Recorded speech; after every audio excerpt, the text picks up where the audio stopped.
जलती हैं भाभी। सीमा के 2 बच्चे थे, बड़ी बेटी रमा और छोटा बेटा निखिल। रमा की शादी हो चुकी थी और वो अपने ससुराल में बड़ी खुश थी। निखिल का गृहस्थ जीवन भी पहले तो ठीक चल रहा था, पर जब से नंदिनी को बेटी हुई थी उसके बाद से चीज़ें बदलने लगी थी। निखिल की पत्नी नंदिनी को ऐसा लगता था कि सभी उसकी ननद की बेटी रिंकी को ज़्यादा प्यार करते हैं और उसकी बेटी को कम। इसके कारण अपनी ननद को देखते ही उसके चेहरे का रंग उड़ जाता था। एक रोज़ जब सभी हॉल में बैठकर गप्पा लगा रहे थे तो दरवाजे से भागती हुई सोनी घर के हॉल में आकर कहती है, बुआ आ गई, बुआ आ गई। और पीछे पीछे रमा अपनी बेटी रिंकी के साथ अपने घर आती है। अरे बेटी, जवाई जी कहाँ है? उन्हें लेकर नहीं आई तू? अरे मम्मी, उन्हें फुर्सत कहाँ है, और फिर घर में मम्मी पापा अकेले हो जाते हैं ना। मेरा तो अभी आने का कोई प्रोग्राम भी नहीं था। वो तो रिंकी को सोनी से मिलना था, जिद पकड़ कर बैठ गई थी, खाना तक नहीं खा रही थी तो मुझे इसे इसकी बहन से मिलाने लाना ही पड़ा। अच्छा किया ना दीदी, एक ही तो भांजी है मेरी। मेरा बस चले तो मैं इसे यहीं रख लूँ, पर तुम्हें तो फुर्सत ही नहीं। कम से कम इसी की जिद के कारण तुम मायके तो आती हो, वरना तुम तो ससुराल के काम में गायब ही हो जाओ। अरे नंदिनी, कल जो मैं डॉल सेट लेकर आया था ना, लेकर आना तो। अब वो तो आप सोनी के लिए लेकर आए थे ना? सोनी के लिए मैं फिर से डॉल सेट लेकर आऊँगा। कितने तो है उसके पास। ये सुनकर नंदिनी गुस्से में कमरे में जाती है और अपनी बेटी का डॉल सेट उठाकर निखिल को देती है, जिसे निखिल रिंकी को देता है। ये लो रिंकी, ये तुम्हारे लिए। अब जाओ, दोनों बहनें साथ में खेलो। रिंकी, सोनी का ध्यान रखना, वो तुम्हारी छोटी बहन है ना। हाँ मामू, मैं उसका हमेशा ध्यान रखती हूँ, है ना सोनी? हाँ पापा, आप टेंशन मत लो। अपने पति को अपनी बेटी के खिलौने अपनी भतीजी को देता देखकर नंदिनी का मूड तो वैसे ही सड़ चुका था।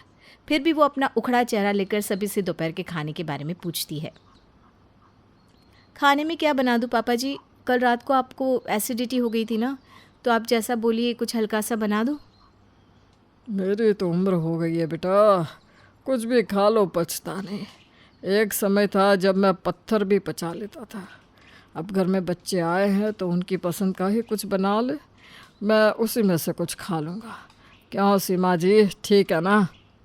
यह पहली बार सही बात बोली है आपने। हाँ बेटा, एक काम कर, तू गोभी के पराठे का मसाला तैयार कर दे। आज मैं मेरी नातिन के लिए गोभी के पराठे बनाऊंगी। रिंकी को मेरे हाथ के गोभी के पराठे बहुत पसंद है। आज तक मेरे सामने तो मम्मी जी कभी किचन में घुसी नहीं, ना ही कभी सोनी की पसंद का खाना बनाने के लिए कहा, और आज अपनी नातिन क्या आ गई है, उसकी पसंद का खाना खुद बनाएंगी। अब घुटने नहीं दुखेंगे। पर मम्मी जी, गोभी के पराठे से ना सोनी के पेट में दर्द हो जाता है, उसकी तबीयत ख़राब हो जाती है। तो उसके लिए तो सादे पराठे बना देना। अच्छा दीदी बताओ, हमारी रिंकी इस बार फिर से फर्स्ट आई है ना? वो तो बस यहाँ आकर ही ये खेल खेलती है, वरना हमारे यहाँ तो दिन भर किताब लेकर बैठी रहती है। इस उम्र में थोड़ा खेलना भी सही है, पर इसे किताबों से ही ज़्यादा प्यार है। देख रही हो नंदिनी, हमें अपनी सोनी को भी ऐसा ही बनाना है, बिल्कुल होनहार।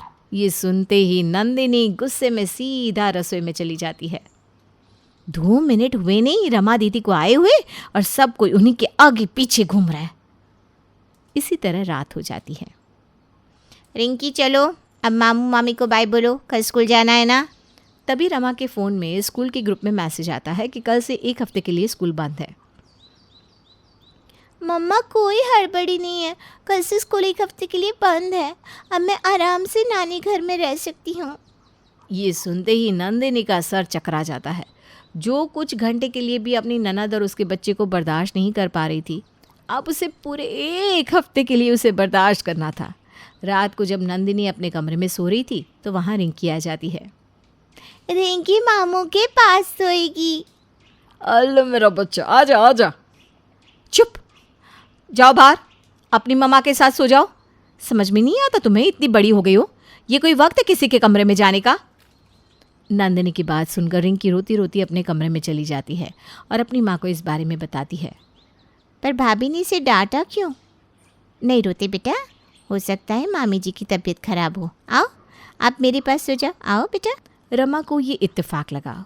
उसने ऐसा सोचा भी नहीं था कि नंदिनी उसकी और उसकी बेटी के लिए अपने मन में इतनी नफरत पाले बैठी होगी। अगली ही सुबह से नंदिनी के बर्ताव में ऐसा बदलाव आता है जो किसी ने सोचा ना था। सोनी चलो उठो, स्कूल नहीं जाना तुम्हें। रिंकी के स्कूल की छुट्टी है, तुम्हारी नहीं। आज तुम स्कूल नहीं जाओगी, मार्क्स नहीं लाओगी तो यही घर वाले तुम्हें 10 बात सुनाएंगे और तुम्हारी कंपैरिजन रिंकी से करेंगे। यही चाहती हो क्या तुम? बच्चे को ये सब क्या समझा रही हो बहू?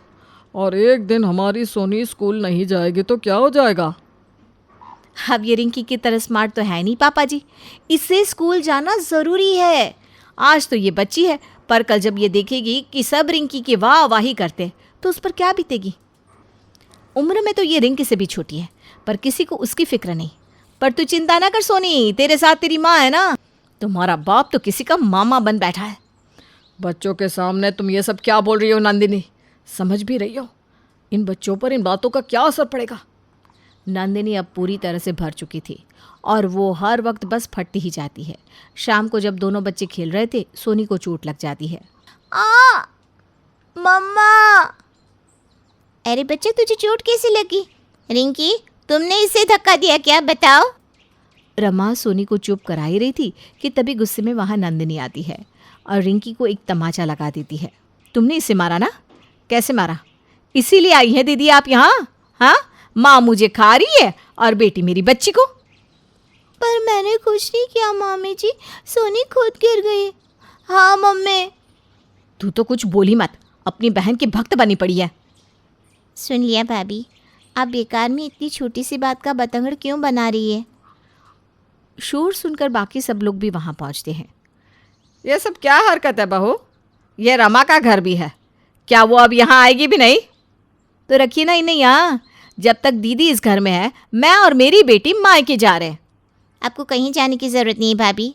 अगर आपको मेरा यहाँ रहना पसंद नहीं तो मैं और रिंकी अभी यहाँ से चले जाते हैं। अरे क्यों इसकी बातों को दिल पर लेती हो दीदी? मुझे तो समझ में नहीं आ रहा नंदिनी को हो क्या गया है। तुम्हें समझ में आएगा भी नहीं। अपनी बेटी की जगह लेने के लिए तुम्हें रिंकी जो मिल गई है। आपका अपना ससुराल नहीं है क्या दीदी, जो जब देखो मुंह उठाए यहाँ आ जाती हो? मुझे तो लगता है इनके ससुराल वालों से इनकी बनती ही नहीं है। ऐसा है क्या दीदी? तो चलिए मैं हाथ पैर जोड़कर उनसे माफ़ी मांग लेती हूँ और आपको वापस वहाँ पहुँचा कर आती हूँ। ये सुनकर रमा रोती हुई रिंकी का हाथ पकड़कर अपने घर से चली जाती है। यूँ तो मुझे दीदी ने किसी को भी ये बताने से मना किया था, पर अब तुम्हें बताना ही होगा। दीदी यहाँ कोई तुमसे खाना बनवाने नहीं आई थी नंदिनी। कल सोनी का बर्थडे है, उसकी शादी के लिए दीदी ने मुझे 1 लाख FD के लिए दिए और वो कल एक बहुत बड़ी पार्टी देने वाली थी हमारी बेटी के बर्थडे पर, इसीलिए वो यहाँ आई थी। नहीं, आप झूठ बोल रहे हैं। विश्वास नहीं होता तो जाकर अपने कमरे की अलमारी का लॉकर खोल कर देखो। इस बारे में उसने मम्मी पापा को भी कुछ नहीं बताया। और तुमने उन्हें क्या दिया? जिल्लत। ये सुनते ही नंदिनी के पैरों तले ज़मीन खिसक जाती है। वो जिसे अपना दुश्मन समझ रही थी, असल में वही उसकी सबसे बड़ी मददगार थी। मुझसे बहुत बड़ी गलती होगी निखिल जी, दीदी को वापस बुला लीजिए, उनका मन खट्टा हो गया होगा। अब तो मैं खुद नहीं चाहता कि वो ऐसे घर में आए जहाँ उनसे इतनी नफरत करने वाला कोई रहता।